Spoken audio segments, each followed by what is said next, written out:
What is up, Big Red Nation? Welcome to the channel. My name is Jason, and welcome to just another episode of Let's Talk About It, right? Let's talk about all the things that have been going on over this last week. It's been a crazy week, like every week is for Husker football, and just Husker sports in general, too. I know whenever I came on last and had a show, we talked about it was the night that Dylan officially went into the portal. Of course, was also able to talk literally the night before about why I thought Dylan wasn't going to go into the portal. Then, of course, went over the big wins by men's basketball, the unfortunate loss by women's volleyball in the NCAA tournament. So just kind of wanted to get back on, just kind of chat about some more different things, dive into college football playoff, Matt Rule's press conference this week, just some different topics that have popped up. We've had another player enter the portal, and just kind of some of the rumors that are going around too about, who Nebraska could be going after. So let's go ahead and start off. Want to touch on, since it's the last video that I did, kind of touch base again on the whole Dylan situation. More things have just kind of been said. Matt Rule was asked about the whole Dylan situation. Dana Holgerson was asked about Dylan and what their plan is for at the quarterback spot. And Dana said, hey, we got to go get the best player available. Matt Rule said, can't remember the full thing, full story that he said, but basically told him to go home, think about it, and let him know. And then he got a phone call from Dylan saying, he wants a fresh start. Again, you read between the lines of a lot of different things and see some of the facts that we know of, right? We do know that literally it was like the day or 2 days before Dayton decommitted, Matt Rule was down in Buford and possibly had a meeting with him, probably with Dom. And I think that was probably the conversation that started the whole Nebraska saying, look, this is where we want to go a different direction.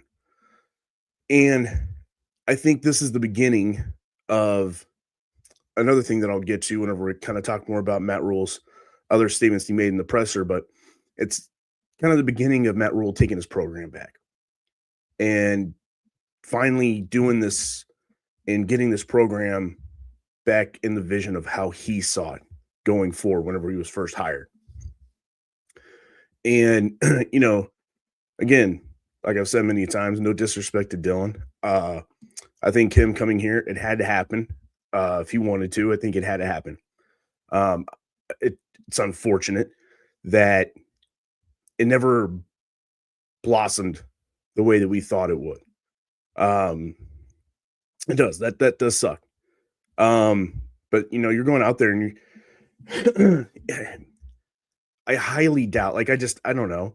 I would highly doubt that if right now, the only team that you really are hearing a lot about, and I know there's kind of like that Oregon thing out there, but number one, it's not an Adidas school.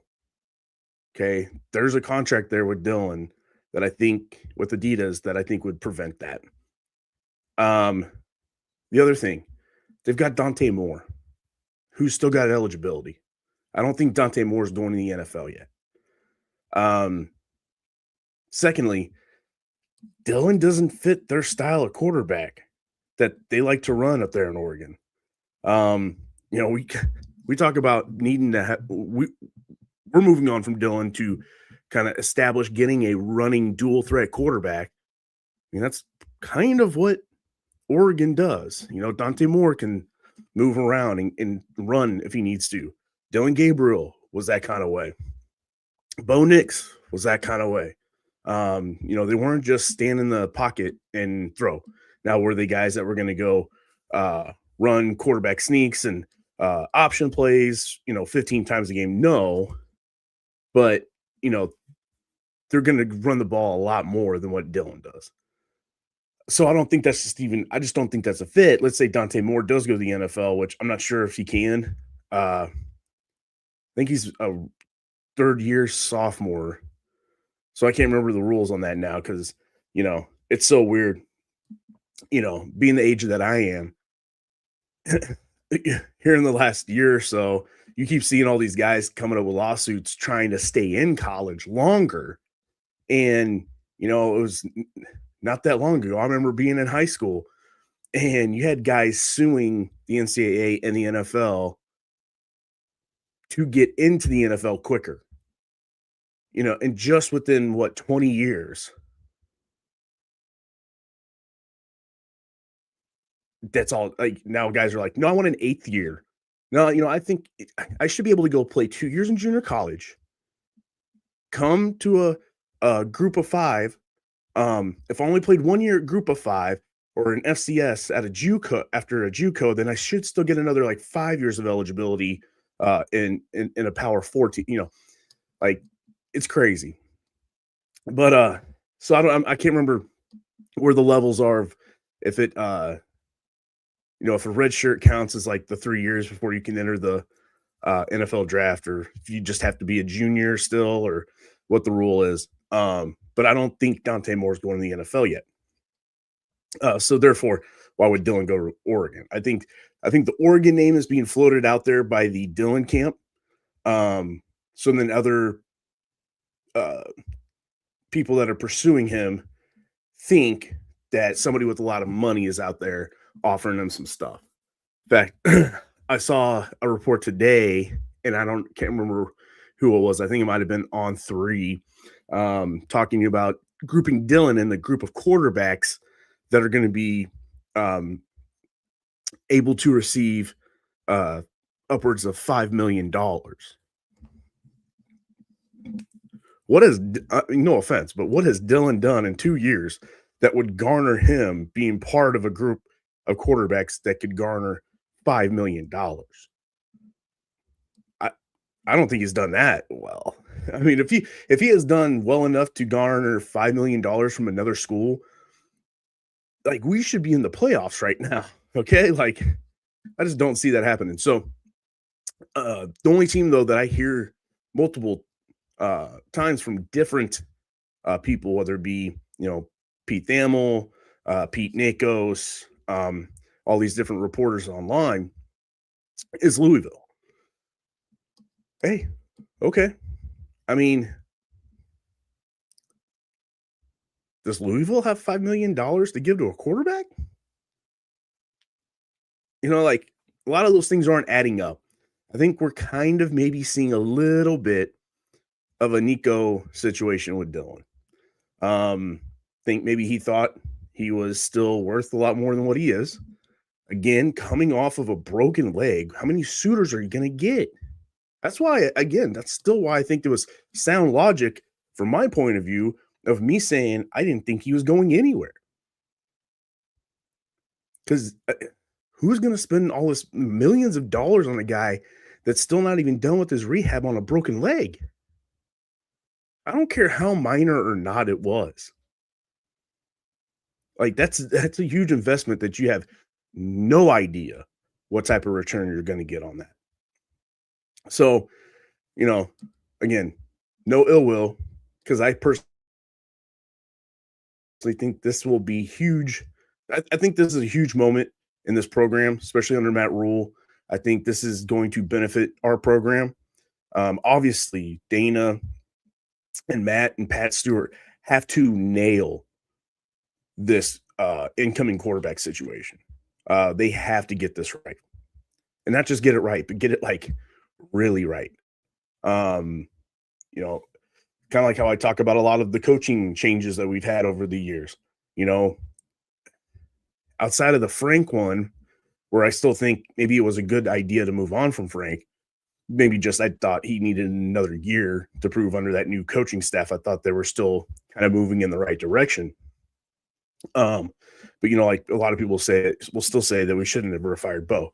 Yeah, no, I think we should have. I think the time was right to fire Bo, but you cannot then follow that up with the hire of Mike Riley, right? Then we thought we made the right hire, moving off of Mike Riley to Scott Frost, but nope, that did not work out. Uh, so again, it's just about making the right hires. Um, so again, I think it's a right move to move on from Dylan Raiola. I don't think, or but it only becomes a good move if you get the right quarterback to replace him. Speaking of that too, why I also kind of think Nebraska really kind of forced his hand in moving on is the lack of the usual here's our 3-paragraph statement saying, hey, I'm moving on, thank you for everything you've done for me post from Dylan. I mean, you've seen it from gosh, there's a player that went into the portal that's like never played from Nebraska, and he even put a post out there saying, hey, I'm moving on, thank you, Husker Nation, thank you, coaches, for giving me a chance, and blah blah blah blah. I can't think of what his name is now, but like he never played. You see all these other guys, including new guy going into the portal today, Iowa State's Rocco Becht. He put out a big long paragraph stuff post saying, thank you. I'll always be a Cyclone kind of thing. And of course, I think everybody's pretty much on the same page. He's probably just in the portal to follow Matt Campbell to Penn State. Maybe not, but that's what I'm thinking. But yeah, so all those guys are saying that. Even Bo Pribula, God, butchering that last name. He even put out like a thank you to Mizzou, and he was just there for 1 year. Wouldn't be surprised if he's in the portal to go play at Virginia Tech and meet back up with James Franklin. I could see that happen. But if not, we'll talk about quarterbacks and who Nebraska should go after or who they're being rumored to go after. But Bo would be one of those guys now that he's in the portal that I would love to see Nebraska go get. But yeah, so those are just some of the thoughts on the Dylan situation. And I guess we can kind of continue with the portal talk before we jump into the Matt Rule stuff. There's a lot of talk amongst several of the different, media heads, different other fans of podcast fans, that whenever we talk about this whole Nebraska quarterback situation and who or what type of quarterback Nebraska should go get, there's a lot of conversation out there of Nebraska can't go get. I mean, let's just go ahead and say it right now. They're not going to get Sorsby. They're not going to get Sam Levitt. They're just not, because those guys are way too big. They're in a different level. They'll go to a different type of school. Now, yes, Nebraska can't. They don't have the same attractiveness, right, overall, of a team that's like right there, constantly in the playoffs, constantly going after titles and all that stuff, right? Because we're just not there. But to say like Nebraska has no shot at getting any of those type of top level quarterbacks, I think is wrong. Like, we clearly have the money. Not only do we clearly have the money, we have the money, or we apparently now, according to Matt Rule, have all the things we need to go do what they need to do to put together a roster that can go win a championship, right?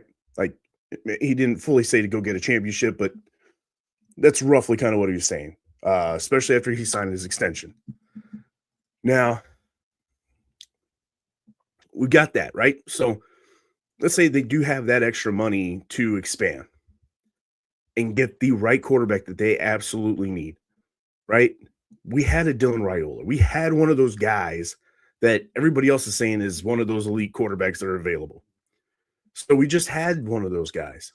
And then on top of that, you can even go back before Dylan. The night that Dylan committed to Nebraska, Nebraska had Kyle McCord ready to commit as well. Now, I'm not saying Kyle McCord's like this super elite quarterback, but that's a pretty high up there, top-notch quarterback out of the during that transfer portal year, right? We had also brought in guys like Sam Levitt, Cam Ward. Sam Levitt was, up there. Turned out to be a really good quarterback. So I think whenever I always hear everybody talk about like that type of stuff, like, well, Nebraska just can't do it. I hate that type of talk because all it does overall is make our program look like it's not at the level that it should. I think anytime that you have a platform where anybody else can come in here, recruits can watch, people that are in the portal could be going and saying like, hey, I'm going to go watch some podcasts from Nebraska fans or Nebraska media people because I kind of want to see an insight to what people think about their own program. Because the people in their own program or around their own program don't believe in it. Why should I go there and believe in it? Right? So, I'm not saying we should always lie or live in a different world, a non-reality world. But sometimes I feel like there's certain people that will downplay. I'm not saying like just for clicks necessarily, but sometimes you have those people that like will refuse to believe in something or will refuse to get their hopes up, right? In situations on purpose because they want to overly either, like I said, either A, it's more important than them to be right than, just kind of drink a little bit of Kool-Aid and get excited and hyped and be a fun and have fun fan and do all this stuff. And other people just kind of, they love to shit on things, that kind of thing. So again, like, I don't want to sit here and say everybody should just pump up Sunshine no matter what. I think it's important to be real about things and have common sense. But I also think the common sense thing is we vote like outside of the Jeff Sims part, they've usually been in good with some very good top level quarterbacks. They just had a 5-star quarterback that they were paying a lot of $3.5 million to. They could possibly now have more money that's been promised to the program due to Matt Rule sticking around, and all these things. So I'm not saying that that's definitely who they're going to go after, like a Sorsby or a Sam Levitt or Rocco Becht or any of the top quarterbacks. Those will probably go to the teams that are legit already vying for a national championship that just need that one quarterback for a year or whatever. But I do think that if Nebraska wanted to be a player in that, I think they could be. I think they could. I think they could be a player in it. Maybe not win out, but I think they could be a player in it. And I think as long as we were just honest about that and not try to downplay it like, no, Nebraska's just going to get some garbage player and that's how it's just going to be because we're in Nebraska. Like, I don't know. I just think that puts a sour taste in a lot of people's mouths about this program. And I think it could affect the growth of the program. I do. I actually kind of do. So I don't know. But that's just kind of my thought on them being able to go after that. Speaking of, while we're sticking on the quarterback situation, let's take a look at what quarterbacks are actually in the portal right now. So you got Sam Levitt out of Arizona State. You got Drew Mistemaker out of North Texas. And of course, like he's one of those guys, He's probably in the portal to follow his coach to Oklahoma State, I believe. You got Josh Hoover leaving TCU, Cincinnati, DJ Lagway, leaving Florida, Kenny Minchie leaving Notre Dame. And we have come to the first name of quarterbacks that I had seen listed from a Pete Nakos report on quarterbacks that Nebraska is in on. Whatever that means, right? For right now, like, I don't know what that necessarily means. But he's one. Notre Dame backup quarterback, former 4-star quarterback. Came in with a lot of hype for Notre Dame. He's a redshirt sophomore, 6'1", 201. I don't know much about his play, but now that I know that, he's a possibility, I might try looking to him a little bit more, try to do some studying on him. And, once the actual portal starts rolling, try to have more of an in-depth thought on really who I'd like to see and all that kind of things. Because right now, obviously, I'm just kind of going off of name recognition, if I've seen them play or not. Coming to the next name that we hold on. So of course, then like I said, Bo Pribula again. I think he'd be a good fit for Nebraska. But again, he might be getting in the portal because now Franklin needs a quarterback at Virginia Tech. Maybe he wants to go play back for him. Catton Hauser leaving Eastern Carolina. I've heard some people say he's pretty good. Then you got Cotton Joseph out of ODU. And then you got Aiden Childs. Again, this is another name that was mentioned in that Pete Nakos report. I've heard a lot of people say, he's going to be another Jeff Sims. And, I don't know. I've kind of going back and forth on it. Like I said, he was kind of one of my, at the initial thought, one of my top quarterbacks that I would actually want to go after. But,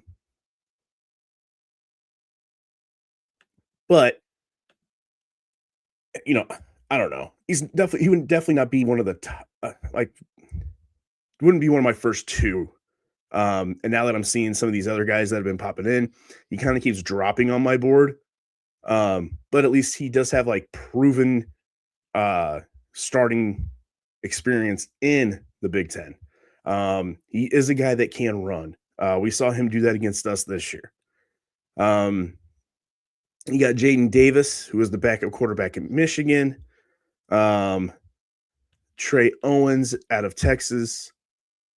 A lot of people were talking about Jaden Craig out of Harvard. He's somebody that put up a lot of good stats. Somebody that I don't really know. Oh, I think I skipped a bunch. Braden Atkinson, I don't know who that is. Don't know who that is. JJ Cole out of App State. Luke Cromanhook out of Mississippi State. Nobody. Colin Hurley out of LSU. Jackson Kolak out of Minnesota. Juwan Johnson out of LSU. Taven Jackson out of UCF.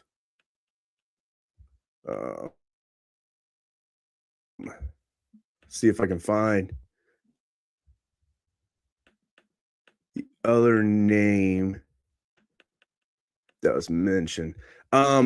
This could be an interesting one right here. Saunders out of Kentucky. If everybody remembers, we recruited him really hard coming out of high school and thought he was going to be committed. He might have even committed and then decommitted and went to Kentucky. I can't really remember, but that could be a interesting person that maybe they might check back in on.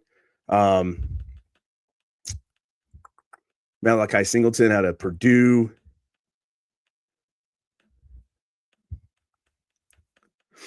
A lot of people thinking Zane Flores could be a possibility. Again, he's not part of the Pete Nakos report that I saw, but of course, being from Gretna, everybody, wants to see us go after the hometown kid. I just there's nothing that I see from him that I would want them to go after him for. Um, Man, this other guy must be way down.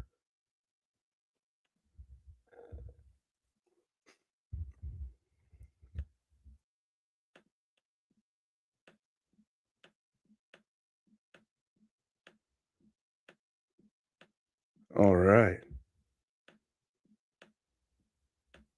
There he is. Dylan Lonergan out of BC, out of Boston College. No clue. Don't know anything about this guy either. Um, yeah, so I don't know. It's kind of interesting to see where um they've kind of got these guys. Yeah, that's crazy. They got Rocco Beck that far down. I wonder if these are even in order. Huh. All right. Interesting. Um, so yeah, let's stop that now. So just some of the quarterbacks, man. There's already a ton of quarterbacks in there, and there's probably going to be even more drop in as bowl games get done, as the playoffs get done. Of course, the portal opens officially on the 2nd of January. So, I personally kind of think, with where this program is at, where it needs to go and where it needs to go quickly, I think it is very important that Nebraska goes and gets a solidified, top-notch quarterback talent starter, and preferably somebody that's won a lot. And I necessarily don't care what level to obviously an extent. The higher up that they've won a lot at, the better. But this program needs to start really bringing in winners, because the only way you can breed winners is by winning.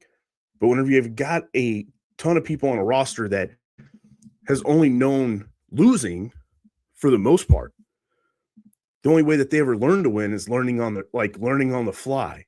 But if nobody has that experience of winning to show them what it means to do things to become winners, you're just kind of teaching yourself, and it's what's going to take a while. I think we need to really become, next season. I know it's a tough schedule, and things can always change. For instance, I know everybody talks about the Indiana game next year being super tough. Well, I did see, and I don't know, could just be a huge rumor, but Kurt Signetti could be interviewing for an NFL job. Well, let's say he does, and let's say he takes an NFL job. Is Indiana going to still stay at the same level that they're at right now? I don't know. Do they fall right back to where they were? Possibility. I don't know. That's very interesting. Well, all the talented guys that he's brought in just scatter like cockroaches and go all over college football and leave that program high and dry. Possibility.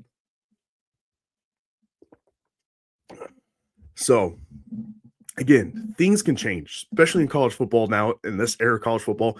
Things can change on a dime. So who knows? Maybe he didn't want to go to Penn State. Maybe he'll go to Michigan, though. There's so many things, so many crazier things that could have happened. So again, I don't know.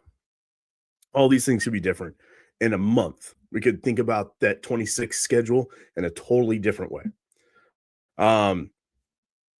But with it being, as of right now, looking very tough, I think they need to go get, like I said, a proven veteran winner. And again, it can be at the group of 5 level, could even probably be at the FCS level, but it's got to be one of those guys that are just clear top quarterbacks that you have evaluated and you see that talent will translate because they're a winner. That's what I think. That's the type of quarterback that they need to go after. That's why I keep bringing up guys like Sorsby or a Sam Levitt or even like an Aiden Childs as of right now. Or, You know, uh, again, I know say a definite proven winner. Missouri did win a good amount. Um, and so I don't know if maybe necessarily Bo fits the bill necessarily. I don't know if Aiden Childs fits that bill necessarily. Um, but they're also guys that've got a ton of starting experience and that have proven that they can put up stats and they can go win games. They can go beat very good competition. Um, Aiden Childs maybe not on quite a consistent basis. Um, who knows? It's going to be interesting to see again. You look at the three that they named. It doesn't feel like there's a it doesn't feel like there's a theme there. There's not a constant theme on like a specific style or type or level of quarterback within those three names. So it's going to be very interesting to see where they keep going with this. Because clearly they're not just going after these three names. There's going to be more guys that they're going to look at, especially like I said, if more keeps jumping in the portal. But like I said, there's also another Husker that went into the portal, Malcolm Hartzog. Um, you know, like it's not like one of those just like oh well type guys going into the portal. I think he will be somewhat missed. But I also don't think it's one of those guys that you're going, oh, like that really hurts this team. Because I think we've got a ton of young guys in that backfield, in that secondary that I think are better. Definitely got better size. I think um I think they could have used his leadership, his senior leadership, maybe. Um Back there, outside of Andrew Marshall, they're a very young secondary. But I think with this new defensive coordinator, the style of defense that he's going to run, I think he wants big, long, tall guys, fast guys, people that are going to play very, very aggressive. And it's hard to do that when if you're like 5'6", like in the secondary, because you're going to get picked on. And we saw him get picked on a lot. Now, dude was a very smart player, very technically sound.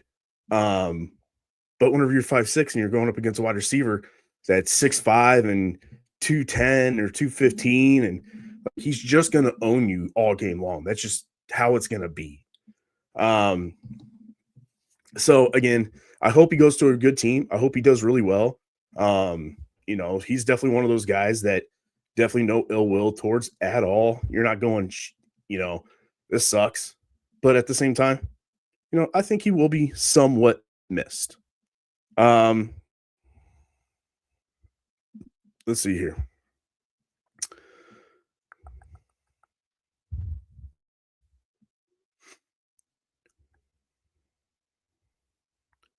All right. So the Matt Rule press conference that everybody's kind of talking about.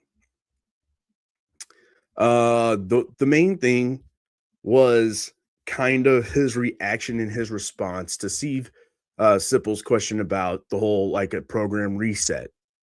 He seemed to get kind of mad about it, kind of went on and talked, mentioned a lot of different things. He said, this isn't a reset, that's ridiculous. I'm just I'm tweaking things, I'm constantly tweaking things. And, I kind of see his point.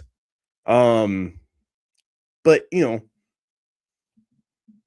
again, watching everybody's reaction to his answer to that, again, is like, they kind of laugh about it and go, yeah, well, I don't know how you can't think it's a reset. Well, he's the head of the program, right? There's certain things that even it might be obvious to him in his mind, in his own personal mind, that he's telling himself. He might even be telling himself, like, look, we have to do a kind of a quick reset and get this program going in the different direction that I want it to go in. I want to kind of do this different, and this is how I want to just kind of reset this and go. But out loud, as a, as the leader of the program, I don't think he wants to say that because that kind of message sounds totally different in house in that program to those players, to the coaches on the staff, to the people in the front office, and to the possible recruits that he's still recruiting, the people in the transfer portal that he's about to recruit.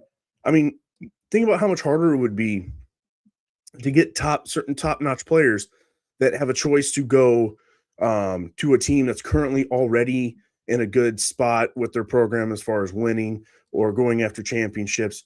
And then Nebraska, if that head coach is sitting there saying, yeah, no, we're doing a reset definitely on this program. Things weren't going good in the first 3 years, so we're going to kind of reset and reset what we're doing and blah blah blah.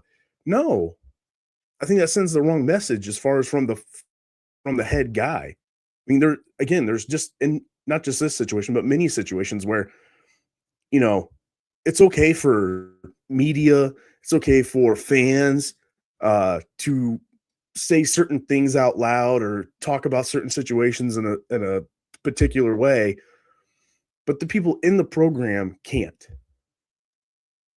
Like they just can't. They can't speak like that. Right?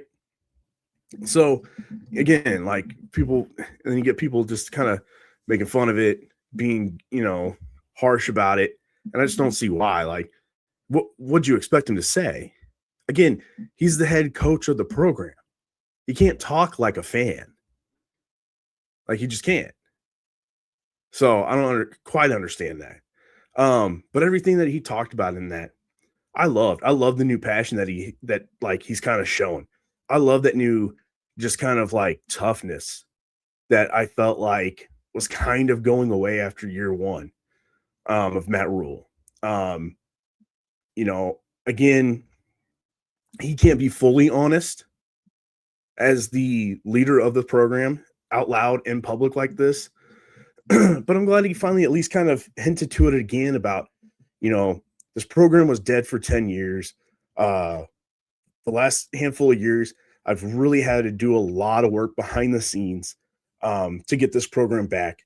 Now these things are in place, and he's in a better spot to be a more involved coach. He doesn't have to just be the CEO. He can be more involved. And, I think a lot of people don't realize just kind of how bad Scott Frost left this program, number one. And number two, I think while Trev did some good things, I think there was his reluctancy in the NIL stuff and going with 1890 and doing all this different stuff and his kind of penny pinching, while was probably good to a certain degree, but I think it also kept Nebraska from getting to where teams like a Texas, an Ohio State, an LSU could be as quick as it needed to be. I think, where Matt Rule would have liked that to be how it was in year one, year two, it took all the way until year four, and really the work that Troy Dannon did since he's been here and working those relationships to get this program, and I'm talking about the whole thing, the front office stuff with Pat Stewart, with Susan Elza, the way that they have all that stuff set up, the player personnel stuff set up, the way they have nutrition set up, the way they have strength and conditioning set up, all these things are now finally in a spot where Rule doesn't have to worry about that stuff anymore and can let those guys do those jobs. So now he can get back to being not just, again, the head of the program, the CEO, he can be the head ball coach and really be more involved. Now, will that end up being a good thing? Well, we're about to find out. But yeah, everything that I got from that press conference is this man has got his football program back. It's not being held hostage by one person, by one family name. I I think we're going to see a Nebraska football team in a program that is built in the Rule image. And I'm excited for it. I'm excited to get a dual threat quarterback going again. I hope they go out and they get a really good running back. I also hope that somebody like Isaiah Mosey or Mekhi Nelson really start to develop. I can't wait to see guys that got a lot of playing time last year that are young show a year of development. Again, looking at that defensive line, the defensive line coach, as of right now, Roy Manning has now been officially hired. He's the edges coach. Doesn't look like Elijah Robinson is going to be coming to Nebraska anymore. But we'll probably find out who that'll be, I guess, after the bowl game. Doesn't look like he's going to make any hires until after that. But see some development there. It's going to be interesting to see all that stuff. But yeah, and then even speaking of the defensive line, again, I'll go on my mini rants. Again, hearing people talk about, and look, I'm not necessarily sitting here saying that Terry Braden did a really good job. Okay. I'm not necessarily saying that he did a great job, but it's so funny though, whenever I hear two people talk about that stuff and talk about like who on this team has been developed. And I think there's been a good amount of guys that have gotten developed, but again, they're young. You really don't see development until you get like a couple years into their time in a program. And you really don't see that unless they get like actual on-field experience, then you kind of see that, right? Like everybody always brings up the whole Ty and Nash stuff. And I've said this before, Ty and Nash weren't Ty and Nash until each one of them were like in year 4 and 5 and 5 and 6. That's whenever you saw them like really be dominant. Again, whenever they were younger, you saw flashes. Again, we see flashes from Keona Davis. We see flashes from Williams Winery. We see flashes from Riley Van Poppel, but it's not consistent at all. They're not dominant all the time. They're not even dominant in a whole game. It's just little moments. And everybody always shits on Terry Braden for not developing anybody. He was here for less than a year. Who are you developing? Now, I don't think he did a good job at coaching those players, but there's no developing anybody in 10 months. You're just coaching that guy for, to get through each game. But that just proves my point on everybody talks about Terrence Knighton like he was this amazing developer of great players. Who did he develop? He was the one that was in charge of developing the young players that were left whenever he left. Once he left, there were no developed players, correct? Nobody that came back, right? You would consider to be greatly developed from the first year that Terrence Knighton was here. Everybody just talks about, Ty and Nash and Jamari, but who else was he developing? Right under his watch was also a Cam Linhart that we said we watched him fall after his good first year. He took a step back the next year, and he kind of still took another step, not like a fully step back, but he's still just kind of He's still not showing any growth. Cam Linhart was part of that. Riley Van Poppel is part of that. Elijah Judy was part of that. So, again, they would have been developing under him. And then whenever Braden came in and took over, he would have started the development that if he would have been back this upcoming year, then you would see an off season with more Braden working with them and all this other stuff. And that's where we could see maybe more development on what Braden was trying to do. but he's not going to be back next year. And I'm not mad about that. Again, I don't necessarily think he did a great job, but it's just so funny whenever like I see people talk about this on all these different podcasts and talk shows and radio shows and everything else that I listen to or watch. And it's just like, how, how, can we just see things for what they are? Let's stop doing this thing where we put these, things were always better before.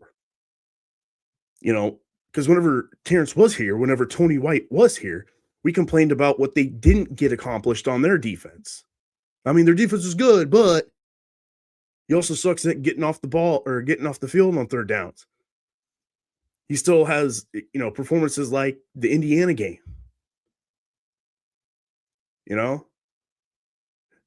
Before, it's just funny how we don't really try to see things for what they are.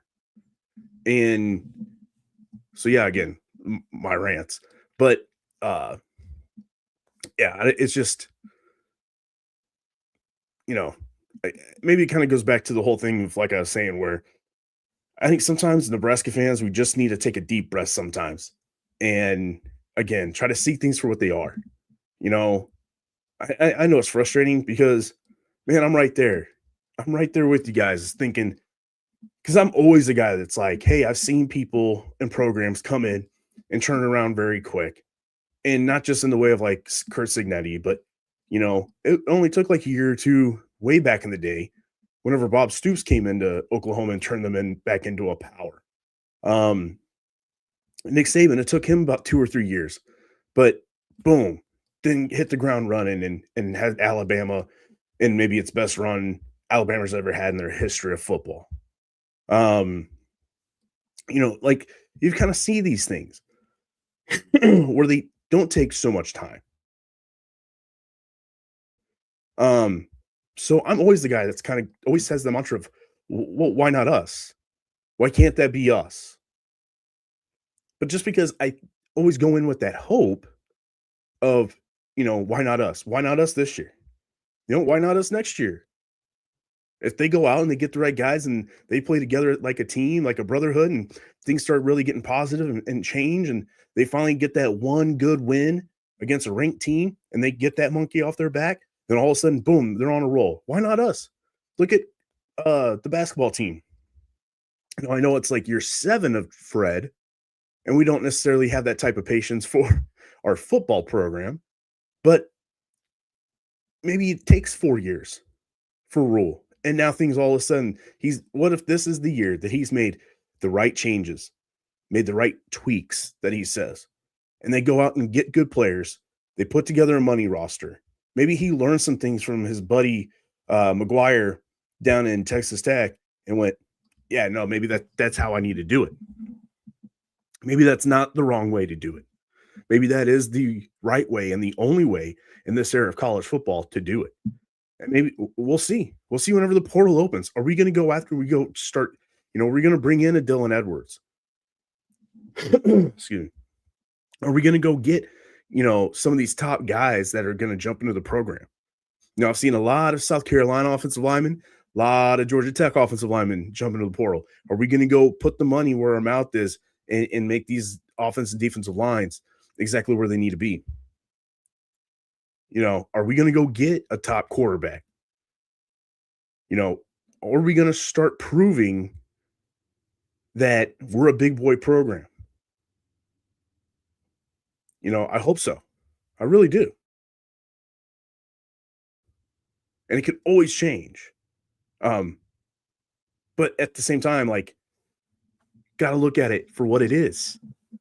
And for what it is, for the way Matt Rule does things, I think the way that things still will go in the majority of times, it's going to take several years. It's going to take a lot of time. And then whenever you finally have that 1 year, then boom, you get rolling. And until then, let's just keep the faith, have patience, and excuse me, and really get this thing going. Yeah, so again, going on the rants, but Oh, and then of course, like I said, we'll finish this off talking about the college football playoff this year. Um, Last night was a pretty good game. Oklahoma, Alabama.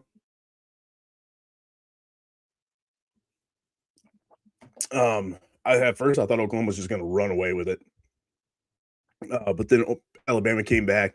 Really good game. This morning, Texas A&M Miami was it was a close game, but man, it was an ugly game. It was just I was so bored watching that game. Um, Man, that was just not a good. That was not good football. But Miami won with uh, the last couple minutes were exciting, right? Because it was like nobody could do anything, and then all of a sudden, finally, like Miami started moving the ball. They scored, went up 10-3. A&M had a couple big plays. All of a sudden, now they're in a good spot to get a touchdown, tie this up, and then Miami intercepts. So that last part was very interesting. Was a little intense, but overall, that game did not have much good football. Then, yeah, unfortunately, the two group of five games, uh, yeah, they weren't much of games. They were blowouts, and it's unfortunate. Um, Again, I think it's time probably to just separate, and you've got the Power Four tournament, and then you can have a group of five tournament. In group of five, you can crown your own national champion. Power Four can crown their own national champion. Um, but I think it's time to split it because once in a blue moon, where you might get a Boise State that can compete a little bit, or a Cincinnati whenever they were not part of the Power Four conference, um, be able to compete a little bit. Most of the time, these group of fives just are not. They're not going to compete, especially now with the transfer portal. Like those schools exist to help develop and have players move on to the Power Fours. So now you got the Power Fours taking their best players every year. So now they don't have those type players. Like if the transfer portal was around back in the day, Boise State wouldn't have had a lot of those like top players. They wouldn't have probably kept Ian Johnson. They probably wouldn't have kept any of their quarterbacks. I'm trying to think of some of their names. But like they probably wouldn't have kept some of those guys. So therefore they wouldn't have been able to like really compete like they did in those bowl games back then. So yeah, I just think it's time to split. Also, I think it's clear that we need to do something about the overall college football calendar. And I can't remember who fully brought this up, but I do kind of agree with this that I think it's time to move college football up like a week or two, and start the season about a week or two earlier. Um, your conference championship games are that Thanksgiving weekend, if you want to keep those. And then you got the playoffs start then that next week. And then that should run all the way through to where your national champion is being crowned on January 1st. And then by the second or third or whatever, you've got the portal opening. Then you can get your players in by the next school year, or the next semester, the ones that like for the transfer portal. And then you got spring ball, and then you move on. I think that's the way to go, because having like it was so funny, like watching the Ole Miss Tulane game. Ole Miss had a had a guy with his debut as a head coach in that game. Gosh, dang, excuse me. Going up against a team with a head coach who was already going to be leaving. The second that game was done, he's moving on to Florida. Gosh, dang. Oh, anyway, uh, and then you go to the James Madison one, same situation. James Madison's coach is leaving, go to I think UCLA, right? So you've got all these coaches needing to leave because they need to get into their spots to be ready for the transfer portal and everything else and recruiting and all this other stuff. And these are guys that are going to be in the playoffs. Now, and that doesn't even count all the bowl game teams that where there's a bunch of changes. Then you got backups like on the Miami team. They got backups that are already entering the portal. So they're not going to be part of this playoff run.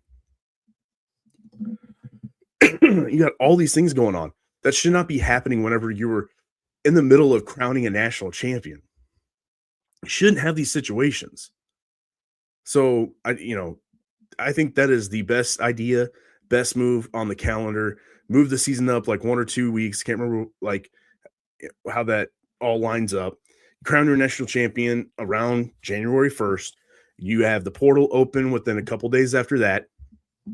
And then boom, then you go on. Have your normal offseason the way everything else runs.